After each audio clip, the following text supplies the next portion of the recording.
보면 성령이 강림하는 사건이 총 4번 나오는데 오늘 본문까지 총 3번이 등장을 합니다. 시작점은 2장부터 시작을 하지요. 예루살렘에 성령이 갑자기 임하게 되는 겁니다. 그리고 그것 가운데 많은 사람들이 주께로 돌아오는 것을 경험하게 되지요. 그리고 이들이 더 밖으로, 더 땅끝으로 나가야 됨을 깨닫지 못하고 있는 그때에 스데반이 순교를 당합니다. 스데반의 순교를 통해서 이 예루살렘에 머물렀던 예수 믿는 모든 사람들이 각지로 흩어지기 시작하죠. 흩어지면서 빌립 집사가 어디로 갑니까? 사마리아 땅으로 갑니다. 사마리아 땅 가서 주의 복음을 전합니다. 많은 병자들이 치유를 받아요. 그런데 세례를 받았지만 아직 성령이 임하지 않습니다. 그래서 예루살렘에서 누굴 보내요? 베드로와 요한을 보냅니다. 그들이 안수하여 성령이 임하는 사건이 사마리아 땅 가운데 이루어지게 됩니다. 그것이 두 번째 사도행전에 나오는 성령이 임하시는 사건이라면 오늘 10장에 나오는 이 사건이 세 번째 성령이 임하는 사건입니다. 그런데요, 성령이 임하는 위치와 장소와 사람을 보시면 성령이 어떻게 움직이고 계시는 것을 볼 수 있는 것, 그것이 사도행전의 특징 중에 하나입니다. 특별히 저번 주에 우리가 9장을 마지막으로 봤는데 9장에서 누가 등장해요? 주인공이 누굽니까? 사울이란 청년이지요. 다메섹 도상, 다메섹으로 가는 그 과정 가운데 성령이 역사하십니다. 예수의 영이 그를 비추죠. 그래서 사울아 사울아 네가 나를 왜 박해하느냐라는 그 음성을 듣고 꼬꾸라지고 예수님을 만납니다. 예수를 만나는 겁니다. 예수를 만나니까 어떻게 될까요? 바뀝니다. 예수를 만나는 순간 그의 사고와 생각이 다 바뀌어버립니다. 예수 믿는 사람을 죽이려고 갔던 사람이 이제 예수 믿으라고 선포하는 사건이 일어나게 되는 거지요. 오히려 사람들이 이 사도 바울을, 사울을 죽이려고 합니다. 처음엔 다메섹에서 죽이려고 해요. 그래서 광주리를 타고 도망갑니다. 그리고 예루살렘에 와서 사도들을 만나려고 했는데 믿지를 않아요. 바나바의 추천으로 간신히 이제 이 사울이 회심된 것을 받아들이기 시작을 하는데 거기서도 예수가 메시아이심을 전하다가 또 이 사울을 죽이려고 하는 사람들이 등장하니까 어떻게 해요? 다시 가이사로 내려갔다가 자기의 고향인 다소 지방으로 보내버리게 됩니다. 자, 그리고 10장으로 넘어오는데 갑자기 10장에선 누가 등장하냐 하면 백부장이 등장합니다. 이 백부장은 당시에 가이사랴에 있는 로마의 관원입니다. 그런데 이 사람에 대한 특징이 1절에 나오지요. 1절과 2절에 나오는데, 자, 이 백부장은 이달리아 부대의 군대 백부장입니다. 2절에 보니까 이 사람이 경건해요. 하나님을 경외하고 백성을 많이 구제하고 하나님께 항상 기도하던 사람으로 등장을 합니다. 이 10장을 볼 때는 한 장만 놓고 보면 고넬료에게 집중할 수 있습니다. 그래서 고넬료의 신앙, 왜 하나님이 고넬료에 집중을 했는가? 그래서 2절에 있는 근거를 두고 고넬료에 대해서 이야기하지만 사도행전 전체를 놓고 보면 왜 고넬료에 대해서 갑자기 등장을 했을까? 그것은 땅끝까지 이방인에게 복음을 전하기 위한 징검다리라고 보시면 돼요. 그냥 바로 이방 땅으로 복음을 가지고 나가기에는 예루살렘이 아직 이방인들을 받아들일 만한 준비가 안 되어져 있습니다. 10장은 이방이었던, 완전한 이방이었던 고넬료에게 성령이 임하는 사건을 통해서 예루살렘에 있는 유대인들의 마음을 열어놓는 겁니다. 자, 제일 먼저 그 마음을 열 수 있는 방법을 베드로를 통해서 이제 열게 되는데, 자, 이 고넬료는 제9시 3절에 보니까, 10장 3절에 보니까 하루는 제9시쯤 오후 3시가 되겠죠. 오후 3시에 환상 중에 이제 천사를 보게 됩니다. 하나님의 사자가 보이게 되는데, 너의 기도와 구제를 하나님이 들으셨다라고 하면서, 자, 네가 사람을 요바에 보내면 베드로라는 시몬이 있는데 그를 청해라. 그가 무두장이 시몬의 집에 유숙하니 해변에 있다라는 말을 듣고 자기의 경건한 부하 2명을 보냅니다. 근데 그와 동시에 그 이튿날, 자, 그들이 길을 가다가 그 성에 가까이 갔을 그때, 그 다음날 경건한 2사람을 보냈는데, 자, 그때에 베드로가요, 제6시, 그러니까 낮 12시에 기도하러 지붕 위로 올라갑니다. 지붕 위에 올라가서 밥을 좀 많이 먹었나 봐요. 기도로 올라갔는데 이게 지금 잠이 온 것 같아요. 그죠? 근데 이게 꿈인지 환상인지 구분을 못하는 거지요. 이 시간에 환상 보지 마십시오. 이 시간에 말씀 듣는 시간입니다. 자, 제6시에 기도로 시장하기 전이네요. 시장하여, 아직 밥을 먹지 않은 상태네요. 10절에 보니까 시장하여 먹고자 하며 사람들이 준비할 때 이제 그 환상 가운데 이제 황홀한 중에 하늘이 열립니다. 자, 어떤 환상을 보냐 하면 11절에 보니까 한 그릇이 내려오는데 큰 보자기 갖고 네 개를 땅에 메어 들이웠는데 그 안에는 네 발 가진 짐승, 기른 짐승, 공중에 나는 것들이 있습니다. 근데 하늘의 음성이 들려요. 네가 배고프지? 잡아먹어라. 했더니 베드로가 뭐라고 합니까? 내가 이제껏 부정한 것을 입에 댄 적이 없습니다. 먹지 않겠습니다. 이 일이 3번이나 반복됩니다. 3번이나 반복됐다는 것은 이 일이 곧 일어난다는 의미이고 또 하나님이 확실한 사인으로 주신 그 모습이라는 거죠. 이게 무슨 뜻일까라고 곰곰이 기도하고 묵상하는 가운데 그 두 사람이 도착을 합니다. 그래서 고넬료를 소개해요. 그래서 네가 베드로 맞느냐? 성령께서 우리를 보냈다. 19절에 보니까 베드로가 환상에 대해서 생각할 때 성령께서 얘기를 하지요. 두 사람이 찾으니까 의심하지 말고 따라가라 해서 그 사람을 따라가서 고넬료를 만나러 갑니다. 자, 25절 한번 보시겠어요? 마침 베드로가 들어올 때에 고넬료가 맞아 발 앞에 엎드려 절하니, 자, 고넬료가 베드로가 들어오자마자 그 발 아래 엎드립니다. 자, 그런데 24절 바로 앞절에 보니까 고넬료가 그의 친척과 가까운 친구들을 모아 기다리더니, 왜 모아서 기다렸을까요? 그들 모두가 예수님을 믿는지 모르겠습니다. 그런데 확실한 것은 고넬료는 예수를 믿는, 하나님을 믿는 경건한 사람이었다라는 거지요. 그러니까 천사가, 하나님의 사자가 초청하는 그 사람을 맞이하기 위해서 온 집안 식구를 다 모아놓은 거지요. 고넬료는 뭐밖에 안 했어요? 모아놓는 겁니다. 그 다음에 하나님이 하시는 거지요. 베드로가 나도 사람이다 하면서 나한테 절하지 말라고 얘기를 하지요. 내가 이방인을 만나는 것이 위법한 줄 너희도 알거니와. 28절 보세요. 유대인으로서 이방인과 교제하며 가까이 하는 것이 위법한 건 줄 알아요. 그런데 성령님이 따라가라고 해서 왔다라는 거지요. 그래서 거기서 30절 고넬료가 이르되 내가 나도 환상을 봤는데 당신을 초청하여 무엇인가 말씀을 들으라고 합니다. 그랬더니 34절에 베드로가 입을 열어 말하되 내가 참으로 하나님은 사람의 외모를 보지 아니하시고, 하나님은 사람을 외모로 보지 않으신다고 말씀하시지요. 그러면서 설교를 합니다. 베드로의 설교가 진행되면서 43절이 핵심 말씀입니다. 같이 한번 읽어볼까요? 43절입니다. 그에 대하여 모든 선지자도 증언하되 그를 믿는 사람들이 다 그의 이름을 힘입어 죄 사함을 받는다 하였느니라. 자, 오늘 읽은 본문 말씀이 이제 44절부터 등장을 하는데, 여러분들 그냥 읽으셨겠지만, 자, 앞에서 성령이 임했을 때의 사건과 지금 이 이방인들에게 성령이 임하는 사건이 달라요. 뭐가 다를까요? 차이점이 뭘까요? 이게 굉장히 중요합니다. 이걸 발견하셔야 돼요. 왜, 뭔 차이가 있느냐라는 거지요. 사마리아 땅 가운데에도 성령이 임했을 때 사건을 보면 오늘 고넬료에게 그 가정에 임했던 성령의 사건과 좀 달라요. 자, 어떤 다름이 있는지 한번 볼까요? 자, 이 말씀을 듣는데 모든 사람에게 뭐가 내려옵니까? 성령이 내려오시지요. 차이점이 뭔가요? 다른 성령이 임했던 사건, 특별히 사마리아 땅 가운데 성령이 임했던 사건은 어떻게 성령이 임했습니까?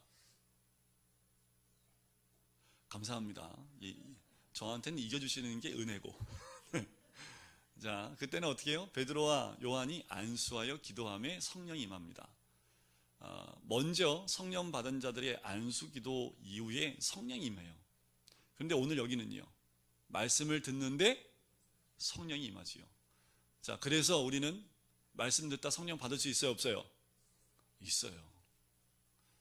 하나님 말씀을 듣다가 성령이 임하는 사건이 있습니다. 실제로 말씀을 듣다가 치유되는 경우도 있고요. 뭐 기도도 안 받아요. 근데 말씀 듣다가 제가 그 성경사학교에서 말씀을 가르친 적이 있습니다. 그때 한 선교사님이 와서 말씀을 이제 공부하신 분이 계세요. 한 6개월 동안. 저희가 한번 공부를 하면 아침 9시서부터 오후 5시까지 성경만 봅니다.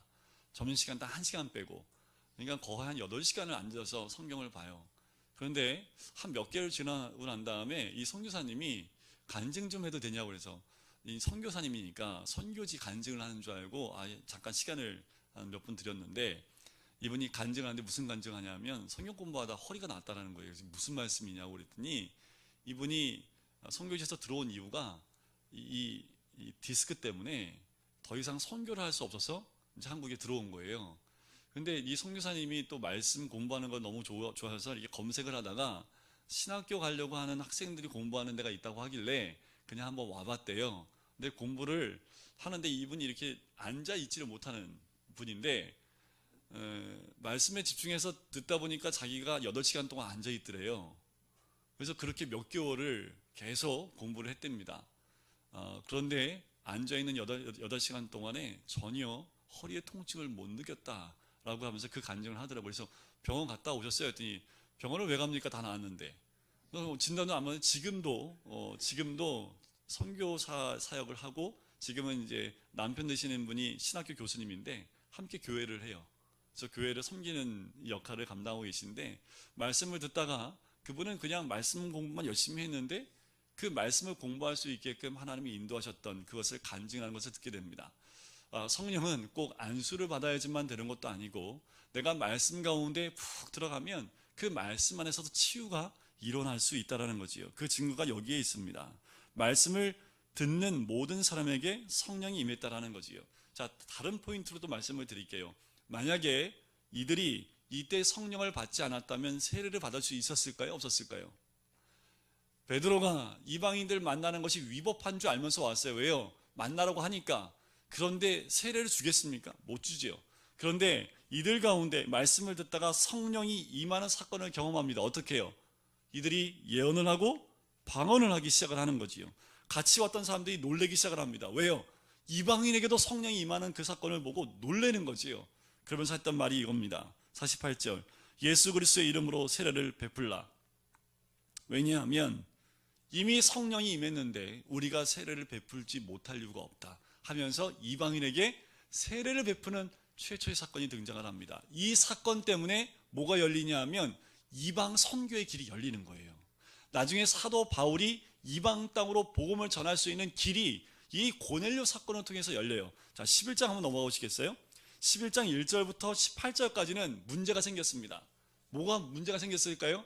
이방인 만나면 위법한 거라고 베드로가 얘기했지요. 이게 문제가 생긴 거예요. 너 어떻게 이방인한테 간 거 그거 좋아? 이방인 만나서 어떻게 이방인에게 세례를 줄 수 있느냐라고 따지기 시작을 한 거지요. 그래서 이 공회가 생겼습니다. 이렇게 모였습니다. 공회로 모였어요. 그때 베드로가 4절부터 10절까지 자기가 봤던 환상에 대해서 이야기를 합니다. 똑같이 얘기를 해요. 그러면서 뭐라고 얘기하냐면 17절 보세요. 그런즉 하나님이 우리가 주 예수 그리스도를 믿을 때에 주신 것과 같은 선물을 그들에게도 주셨으니 내가 누구이기에 하나님을 능히 막겠느냐? 할 말이 없는 거예요.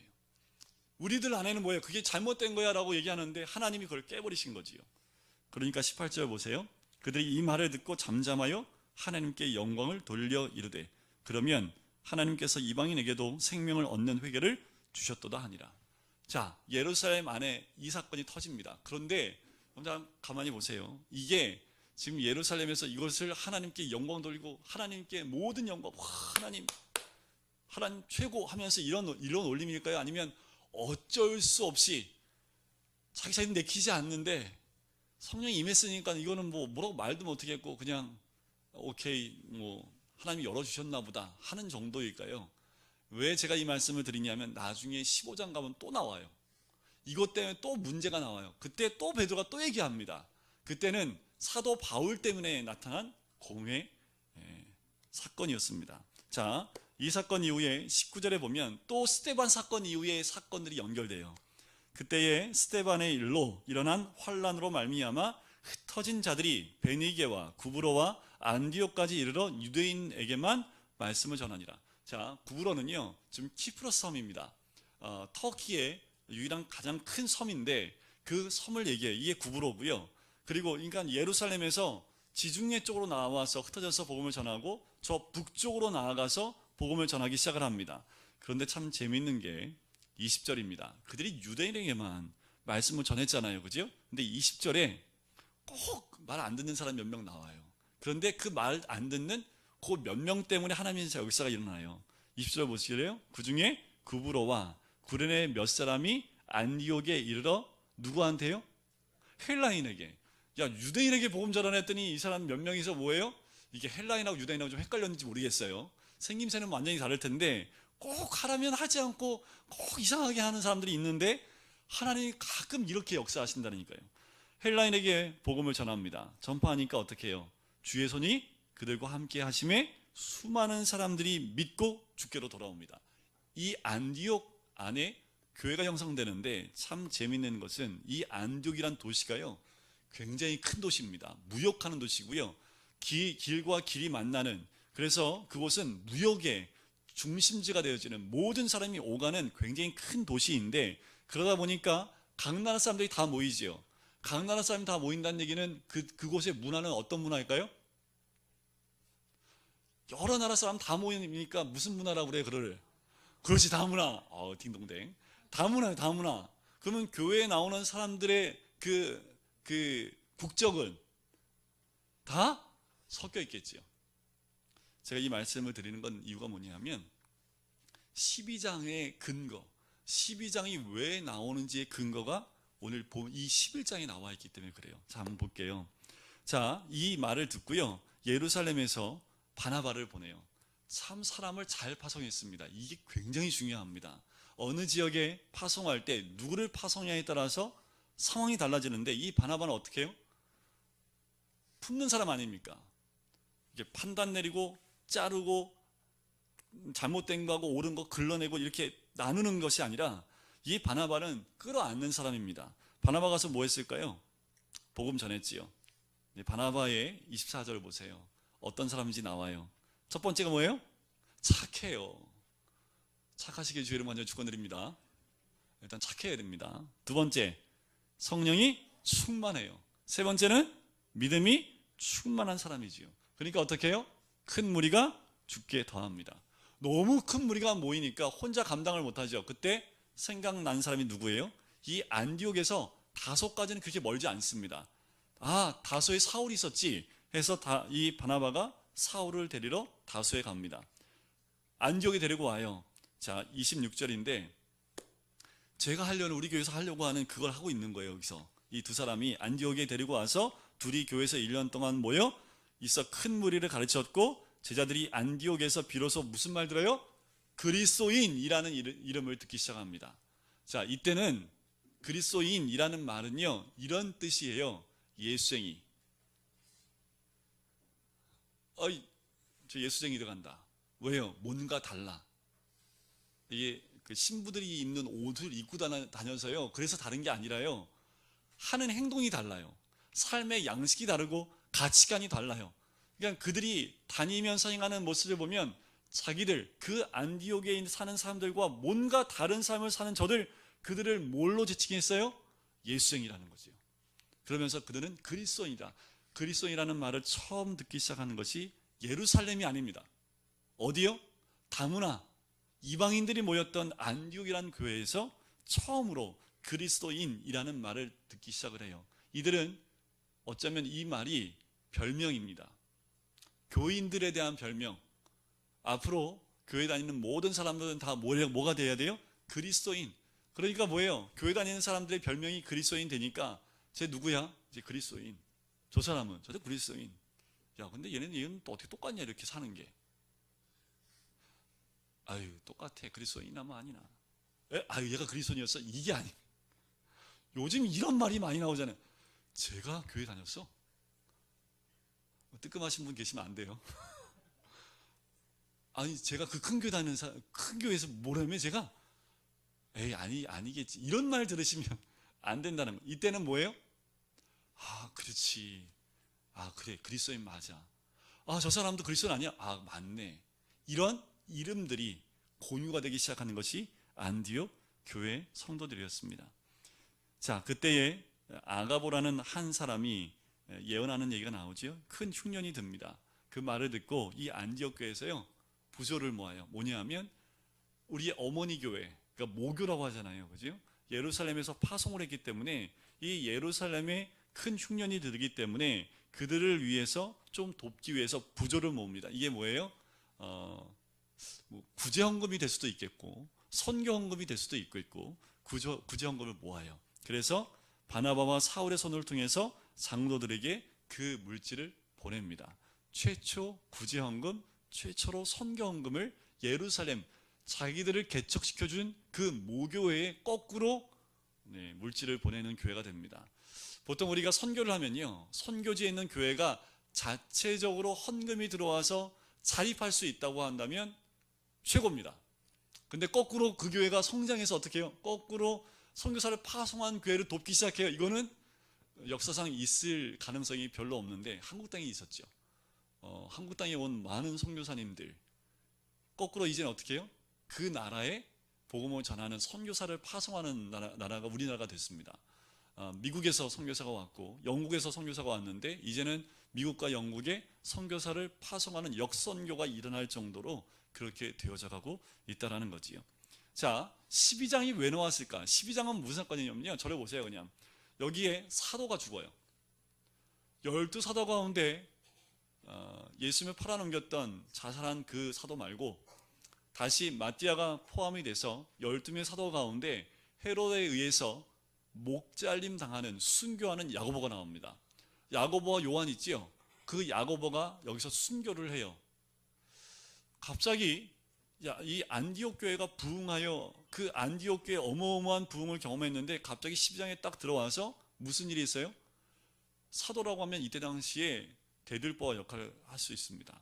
말씀을 선포하는, 예수님께 직접 말씀을 배웠던 사람들이기 때문에 굉장히 권세가 있었던, 당시에 믿는 사람들에게 대부 역할을 할 수 있는 사람인데 순교를 당해요. 그리고 또 누가 잡혀요? 베드로가 잡힙니다. 베드로는 좀 약간 달라요. 야고보를 바로 죽이고요, 순교를 시키고, 베드로를, 이게 순교하니까 유대인들이 좋아해요, 안 좋아해요? 너무 좋아해요. 그러니까 헤롯이 그 인기를 더 얻으려고 베드로를 딱 잡습니다. 베드로를 잡아서 죽여야 되는데 바로 죽이지 않고 어떻게 해요? 감옥에 가둬놓습니다. 이 베드로의 모습을 보실까요?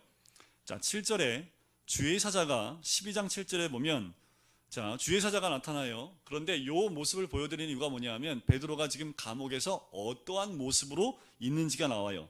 자, 옷 중에 이제 빛이 쫙 임해요. 저는 갑자기 빛 임하면 바로 깹니다. 우리 현설이는 빛이 임하든 뭐하든 자요. 쟤는 옆에서 따귀를 때려도 자요. 그런 거 있죠. 잠자면 아예 잠이 깊이 들어서, 근데 저는 옆에서 누가 기침만 해도 깨요. 기침하면 제가 막 힘들어요. 막 우리 애들 한번 감기 걸리면 2층에서 기침하면 제가 깨요. 왜 깨냐 하면 집에 저렇게 기침하고다가 이제 토하는 거 아니야? 이럴 정도로 막 기침을 하니까 2층에서 기침하면 제가 깨요. 그러면 제가 누굴 깨워요? 좀 나가봐. 기침하는데 기침한 게 낫더라고 하다가 또 제가 안 가고 또 아내 깨워가지고 또 올려보내고 물 좀 먹이라고 올려보내긴 하는데, 저는 그렇게 잘 깨는데, 제 말씀 왜 드리냐면 베드로가 빛이 임하면 깨야 돼요, 안 깨야 돼요? 근데 안 깨요. 그거는 저를 닮은 거예요? 닮은 건 아니죠. 저 같은 거예요? 우리 현철이 같은 거예요? 한번 잠을 자는데 이게 무슨 빛이 임하든지 상관없이 잠을 자는 거지요. 자, 그런데 보세요. 그 주의 사자가요, 베드로의 옆구리를 어떻게 해요? 쳐서 깨워요. 이 정도 되면 현철이보다는 좀 장기가 밝은 건데 옆구리를 쳐야지만 일어나는 거지요. 급히 일어나라 라고 했더니 일어난과 동시에 뭐가 풀려요? 쇠사슬이 손에서 벗어집니다. 지금 뭐한 상태에서 자고 있는 거예요? 쇠사슬을 다, 발과 손에 쇠사슬을 다 묶고 그 상태에서 깊이 잠이 든 거예요. 내일 죽을 사람이. 우리가 한번 생각해 보세요. 내일 죽어요. 그런데 그 다음 장 한번 보실까요? 천사가 뭐라고 얘기해요? 야, 띠띠고 신을 신으라. 그러니까 지금 뭐 하는 거예요? 허리끈을 뭐 하고 자고 있어요? 풀어놓고 신발 벗고. 당연히 잘 때 신발 벗고 자지요, 그죠? 근데 지금 여기는 어디예요? 감옥이에요. 다 착고에 메어져 있어요. 그런데 허리띠 풀고 신발 벗고, 그리고 8절 끝에 보세요. 겉옷을 벗어놓고 자고 있는 거예요, 지금. 그러니까 어떻게 자고 있는 거예요? 안방처럼. 옷 다 벗었고, 이왕 자는 거 내일 죽더라도 잠은 실컷 자야지 하고 지금 자고 있는 거예요. 그러니까 천사가 거꾸로 찾고 풀고, 야, 허리띠 불러, 신발 신어, 겉옷 빨리 거치고 나와 라고 하는 거지요. 베드로가 어느 정도까지 됐는지 보시겠지요. 내일 순교하는데 전혀 문제가 안 됩니다.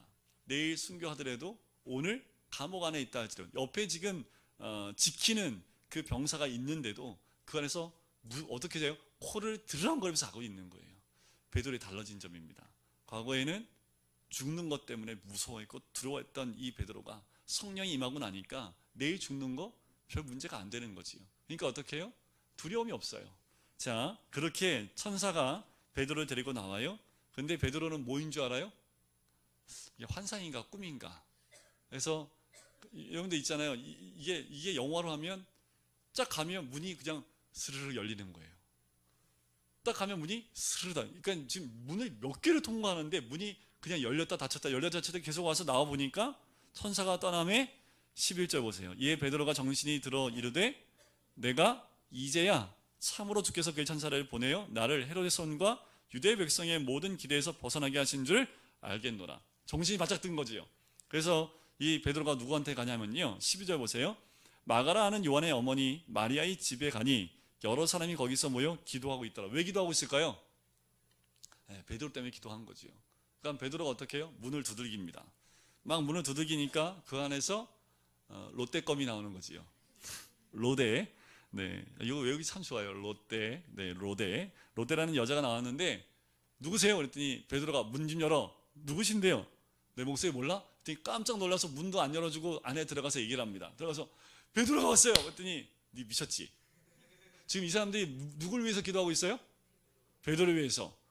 근데 베드로 왔다고 하니까 너 미쳤지? 에이, 아니면 그의 영혼이 왔겠지. 뭐하고 똑같으냐 하면 하도 비가 안 와서 이제 모든 마을 사람들이 기도하러 이제 비 내려달라고 기도하러 올라가는데 우리 윤소리보다 더 우리 민소리하고 저 꼬마 애들, 근데 5살, 6살짜리 애가 우산을 들고 가니까 어른들이 너 이렇게 화창한 날씨에 우산을 왜 들고 가냐?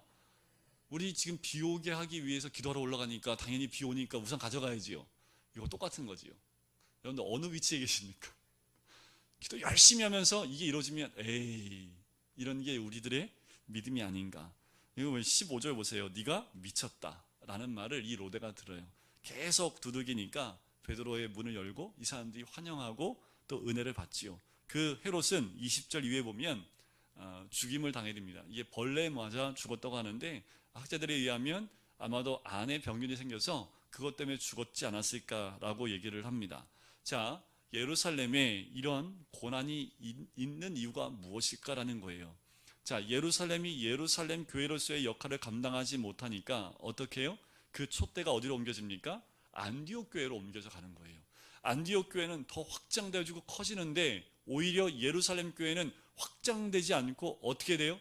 사도가 순교를 당함으로 더 숨어들고 더 지하로 숨어들고 믿는 자의 모습을 드러내기 너무나 어려운 환경으로 이 예루살렘이 바뀌어버립니다.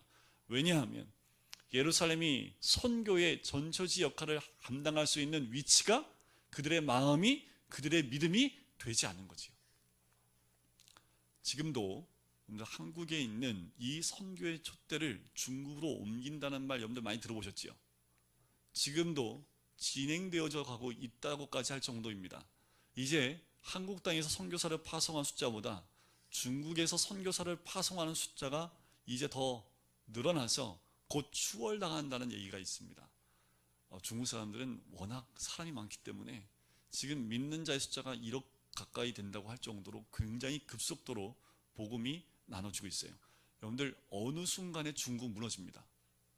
기도하시는 분들이 이구동성하시는 말씀이에요. 언젠지는 몰라요. 그런데 오래 가지 않는다고 표현을 합니다. 일본은 참 우리나라보다 엄청 일찍 복음을 받아들였는데 안 바뀌어요. 이런 말 공개적으로 하면 좀 그렇지만 일본은 좀 쉽지 않을 것 같아요. 근데 중국 땅은 한순간에 변화되고요. 저 북한 땅도 한순간에 변화된다고 합니다. 한국 땅에 있었던 그 촛대가 중국으로 옮겨가지 않기 위해서 많은 분들이 지금도 기도를 하고 있어요. 선교의 사역을 감당하기 위해서라는 거지요. 자, 이런 일이 있고 난 다음에 12장 24절에 보니까 하나님의 말씀은 흥왕하여 더하더라는 거지요. 그런데 이상하지 않으세요? 사도 한 명이 순교하고 또 한 명도 순교당할 뻔한 그 사건이 있었는데 어떻게 하나님 말씀이 더 흥왕해 갑니까? 자, 25절 보세요. 바나바와 사울이 부조한 일을 마치고 안디옥으로 돌아가지요. 11장 끝에와 12장 마지막 절이 연결되어집니다. 자, 이 13장부터는 드디어 땅끝까지 가는 제1차 선교가 시작되는 것이 13장의 내용입니다. 자, 이제 다음에 사도행전을 함께 볼 때는 제가 이 지도를 통해서요, 1차, 2차, 3차 선교 여행을 어떻게 가는지를 한번 지도를 통해서 제가 한번 그려봐 드릴게요. 오늘 말씀을 통해서 한번 보면, 자, 여기에 안디옥 교회에 13장 1절에 보면 선지자들과 교사들이 있습니다. 자, 이름이 나오지요. 바나바와 니게르라 하는 시므온과 구레네 사람 루기오와 분봉왕 헤롯의 젖동생 마나엔과 사울이라. 자, 그들이 갖고 있는 사회적 지위 보시면 차이가 있지요. 이들 가운데 니게르라는 것은 검다라는 의미입니다. 그러니까 인종이 다양하다라는 거지요. 이것은 무엇을 의미합니까? 이들이 이방 땅에 나가서 복음을 전하는데 전혀 거리낌이 없습니다. 하나님의 복음을 그대로 전하는데 인종과 사람에 따라 차별을 두지 않고 누구에게나 복음을 전할 수 있는 그 모든 기반이 되어져 있는 사람, 그 교회가 이 안디옥 교회라는 것을 볼 수 있지요. 2절을 보실까요? 주를 섬겨 금식할 때 성령이 이르되 내가 시키는 일을 위하여 누구를 따로 세워요? 바나바와 사울입니다. 지금 안디옥 교회 바나바와 사울은 어느 위치에 있는 사람일까요? 바나바하고 사울 떠나면 돼요, 안 돼요? 우리는 잘 모르죠, 그죠? 지금 이 바나바하고 사울이 무슨 역할을 했었습니까? 말씀을 가르치는 역할을 했지요. 또 예루살렘 교회에서 담임 목사 파송한 거예요. 당회장을 좀 파송해서 되일에 어떻게 교회가 부흥하면서 부교육자 한 명을 데리고 온 거지요. 아주 능력이 많은 부목사 한 명을 데리고 와서 지금 둘이서 교회를 확장하고 부흥시켜 놓은 거지요. 그런데 기도하는데 성령님이 누구를 보내라고요? 당회장과 수석 부목사를 보내라는 거예요. 근데 3절에 보니까 금식하여 기도하고 두 사람에게 안수하여 보냅니다. 이 정도 되면 일단 한번 40일 금식 기도 한번 해봐야 정상이죠, 그죠? 잠깐 우리 수석 부목사와 함께 기도원을 잠깐 다녀오겠습니다. 그래서 하나님 사인을 다시 한번 정확하게 받고 오겠습니다. 그러면 이제 사인이 바뀌는 거지요. 누구의 뜻에 따라? 사람의 뜻에 따라 바뀔 수밖에 없는 거지요. 자, 이 바나바와 사울은 성령의 보내심을 따라서 떠납니다. 자, 4절부터 나오는 그 말씀을 보면, 자, 어디서부터 시작하냐면 수리아 안디옥에서부터 시작을 해요. 거기서 해안가에 나오면 실루기아라는 곳이 있습니다. 거기에 와서 거기서 배를 타고 구브로라는 곳, 그 키프로 섬이 있잖아요. 구브로의 살람이라는 곳에 머물러요. 살라미에 왔다가 배를 그 육지를 통과해서 반대편에 있는 바보라는 곳에 이릅니다. 자, 보실까요? 4절에 보면 실루기아로 가지요. 4절 끝에 구브로로 가서 5절에 살라미에 이릅니다. 5절 끝에 요한을 수행원으로 두었더라. 6절에 보니까 온 섬 가운데로 지나서 바보에 이르러. 이 바보는요, 원래 발음대로는 파포스라고 합니다. 파포스. 그런데 한국말로 할 때 그냥 에이 바보, 외우기 편하라고 왜 바보라는 곳에 이르러요. 자, 거기에 갔더니 거기에 누가 있어요? 바예수라. 바예수는 예수의 아들이란 뜻이죠. 바는 아들이란 뜻이 있거든요. 그 이름을 가진 유대인 거짓 선지자 마술사가 있습니다. 거기에 키프로섬 전체에 총독이 있는데 그 이름이 서기오 바울입니다. 그래서 사울이 이때부터 바울이라고 이름 바꿔요. 자, 이 마술사 8절에 보니까 이 마술사 엘루마는 번역한 마술사인데 대적하여 총독을 못 믿게 합니다. 9절 보세요. 이름이 바뀝니다. 바울이라고 하는 사울. 제가 이거 보면서 서기오 바울을 보면서 사울이 바울로 이름을 바꾸지 않았나 라는 생각이 들기도 하는데, 성령이 충만해서, 자, 사도 바울이요, 제일 먼저 행했던 이적이 뭔지 아세요? 사람 눈멀게 하는 겁니다. 이 일 이후에 사도 바울이 절대로 이런 이적을 반복하지 않아요. 자, 10절에 보니까 마귀의 자식이요 모든 의의 원수요 주의 바른 길을 굽게 하기를 그치지 아니하겠느냐. 보라, 이제 주의 손이 내 위에 있으니 내가 맹인이 되어 얼마 동안 해를 보지 못하리라 하니 즉시 안개와 어둠이 그를 덮어 인도한 사람을 두루 구하는지라. 바울의 첫 번째 이적입니다. 과거에도 이렇게 복음을 막는 그런 일들이 있는 그 사건 가운데서 성령에 의해서 역사했던 여러 가지 안 좋은 사건들이 일어났던 때도 있지요. 자, 이런 것을 통해서 어떻게 해요? 복음이 들어갈 수 있도록 사도 바울을 통해서 역사가 일어납니다. 그리고 배를 타요. 배를 타고 다음 주에 제가 또 지도를 이제 좀 보여드릴 텐데 키프로섬에서 배를 타고 올라옵니다.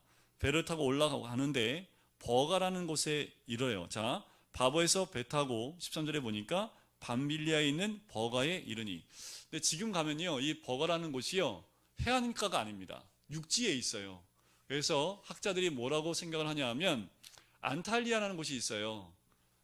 이 안탈리아, 아탈리아라고 여기 나오는데 그거는 지금 안탈리아라고 하거든요. 거기가 얼마나 좋은 곳이냐 하면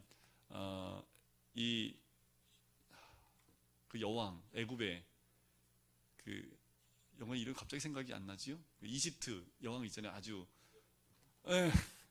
클레오파트라하고 그 헬라 왕하고 사귈 때 한 달 동안 머물렀던 해안 도시가 이 안탈리아입니다. 지금도 보면 굉장히 아름다운 도시입니다. 그 안탈리아로 갔다가요, 거기서 육지가 아니라 수로가 있는데 아마도 지금은 없어졌는데 강줄기가 이 버가까지 연결되었지 않았을까라고 학자들이 봐요. 그래서 배를 타고 안탈리아에서 배를 갈아타고 버가까지 이 강을 따라서 버가로 간 거지요. 중요한 이야기는 13절 끝에 보니까 요한은 그들에게서 떠나 예루살렘으로 돌아갑니다. 왜 이랬을까? 여러 가지 의미가 있는데 출발할 때는 자기 삼촌이 대빵이었는데 이제 가면서 뭐가 바뀌어요? 사도 바울이 그 선교의 가장 으뜸으로 나오기 시작을 합니다. 이제 순서가 바뀌고 나니까 그게 마음이 상했다는 얘기가 있고요. 이 버가라는 곳에서 그 다음에 가게 되는 비시디아 안디옥이라는 곳이 있어요. 근데 이 거리가 약 160km가 되는데 타우루스 산맥이라는 산맥이 있습니다. 그 타우루스 산맥이 굉장히 유명한데 왜 유명하냐면 산적이 많아요. 그곳을 통과할 때 10명 중에 8명에서 9명은 산적을 만나서 모든 것을 다 뺏기든지 죽임을 당하는 험준한 산맥이 이 타우루스 산맥인데 지금 버가에서 어디로 가려고 하느냐면 이 비시디아 안디옥이라는 곳을 또 가려고 하니까 무서워서 나는 선교가 이런 건지 몰랐어요 하고 돌아갔다라는 이야기도 있습니다. 근데 중요한 건 결론은 뭐예요? 돌아갔다라는 거지요. 먼저 선교하러 같이 갔다가 나 선교 안 합니다 하고 돌아가면 선교에 갔던 사람들이 굉장히 힘들어지죠. 심적으로 많이 힘들어집니다. 이것 때문에 2차 선교 여행 때 엄청 싸워요. 누구하고요? 바울과 바나바가. 바나바는 성격은 뭐예요? 늘 품어요. 근데 바울은 사역 위주로 돌아가는 사람입니다. 하나님이 선교의 사역을 맡았기 때문에 선교 사역에 걸림돌이 되는 건 무조건 잘라내는 스타일입니다. 그러니까 둘이 싸우지요. 자, 이들이 돌아가고 난 다음에 비시디아 안디옥에 갑니다. 거기서 사도 바울이 첫 번째 설교가 등장하는데 16절부터 그 설교가 시작해서요 쭉 41절까지 갑니다. 41절까지 비시디아 안디옥에 가서 이제 하나님의 복음 그 말씀을 전하기까지 다윗서부터 시작해서 구약의 말씀을 조목조목 이야기하면서 예수님의 복음을 전하기 시작을 합니다. 설교의 내용은 조금 좀 스킵하고요. 뒤로 한번 넘어가 볼까요? 43절에 보면 회당의 모임이 끝난 후에 유대인과 유대교에 입교한 경건한 사람들이 많이 바울과 바나바를 따릅니다. 두 사도가 더불어 말하고 항상 하나님의 은혜 가운데 있으라 권하지요. 45절에 보니까 사람들이 무리가 나눠지는데 특별히 유대인들이 그 무리를 보고 시기가 가득하여 바울이 말하는 것을 반박하고 비방을 합니다. 그때 바울과 바나바가 무엇을 하냐면 46절 끝에 우리가 이방인에게로 향하노라. 이제 유대인만 복음을 전하는 것이 아니라 이제 이방인에게 복음을 전하러 가겠다라고 선포를 하게 되는 거지요. 그러면서 그들이 51절에 보니까 두 사람이 그들을 향하여 발에 티끌을 떨어버리고 이고니온으로 갑니다. 자, 이 사건은 예수님이 두 제자들 12명의 사도들을 둘씩 짝을 지어 선교 파송을 할 때, 전도 파송을 할 때 받아들이지 않거든 그 집을 향하여 발에 먼지를 떨어버려라 라는 말씀이 마태복음 10장, 마가복음 6장, 누가복음 9장에 나옵니다. 그 말 그대로 이들이 뭐 한 거예요? 발에 티끌을 떨어버리는 그 사건. 그런데 기억하실지 모르지만 발에 티끌을 떨어버린다는 것은 너희는 심판받을 백성, 심판받을 사람들, 그래서 내 발에 심판받는 그 땅에 먼지까지 떨어버린다는 그 의미가 있습니다. 그러니까 유대인들 향해서 신발에 먼지 떨어버리는 것은요, 굉장히 불손한 모습과도 같은 거지요. 자, 이렇게 사도 바울은 계속 그 다음에 지역으로 옮겨가게 됩니다. 자, 13장 마지막 52절을 보고 오늘 말씀 마칠까요? 제자들은 기쁨과 성령이 충만하니라. 가는 곳마다 사도 바울이 복음을 전하고 그 기쁨이, 구원의 놀라운 기쁨과 그리고 성령의 충만함이 늘 함께 동행해 가는 것을 보게 되는 거지요. 이렇게 사도 바울은 하나님의 그 복음을 가지고 1차 선교여행과 2차와 3차와 오늘 사도행전에는 제4차 선교여행까지만 적혀 있는 것이 사도행전 28장까지의 내용입니다. 다음 주에는 다음번에는 저희가 이 사도행전 1차, 2차, 3차, 4차 선교여행의 이 흐름들을 배를 타고 어떻게 움직였는지, 어떻게 선교를 갔는지 지도를 직접 보면서 하나하나 좀 설명해드리고 그 안에 있는 내용들은 그 안에다가 집어넣어서 좀 제가 빠르게 좀 설명을 드리도록 하겠습니다. 우리가 주님의 사역을 감당치 못하면 촛대는 옮겨지게 되어져 있습니다. 그리고 고난이 올 수밖에 없고요. 하지만 주님이 명령하신 그 사역을 감당해 나갈 때 길이 열리고 또 하나님 주신 복이 임하게 될 수 있습니다. 왜요? 그 일을 감당하기 위해서는 물질이 필요하지요. 물질의 복이 임할 수밖에 없습니다. 그래서 주의 사역이 어떤 것인지 분별하고 그 하나님의 뜻대로 순종해 가는 것, 그것이 너무도 중요하지요. 그건 교회일 뿐만 아니라 각 가정도 마찬가지입니다. 사도 바울이 주의 뜻을 따라 그렇게 복음을 전하러 나갔던 것처럼 우리 교회도 우리 교회에게 맡겨진 사명들을 잘 깨닫고 감당해 나가는 것이 그 어느 때보다 중요한 시기라고 저는 그렇게 생각을 합니다. 교회 54주년이잖아요. 이제 다시 한번 우리가 또 기도하면서 55주년이 되기 전까지 우리에게 맡겨준 사명들을 다시 한번 우리끼리가 아니라 우리를 통해서 무엇인가 이루시려고 하는 하나님의 뜻이 무엇인지, 우리 가정만이 아니라 우리 가정을 통해서 하나님이 무엇을 움직여 가시고 역사하실지를 바라봐야 되는 거지요. 그래서 우리 다음 세대들이 그 비전을 함께 나누고 이들이 갈 수 있도록 우리가 함께 돕고 또 후원하고 이들을 보낼 수 있는 그 위치에 우리 모두가 있어야 될 줄 믿습니다. 안디옥 교회가 아니라, 예루살렘 교회가 아니라 안디옥 교회처럼 주님께 쓰임받는 교회가 되기를 주님의 이름으로 간절히 축원드립니다. 우리 시간 같이 기도할까요?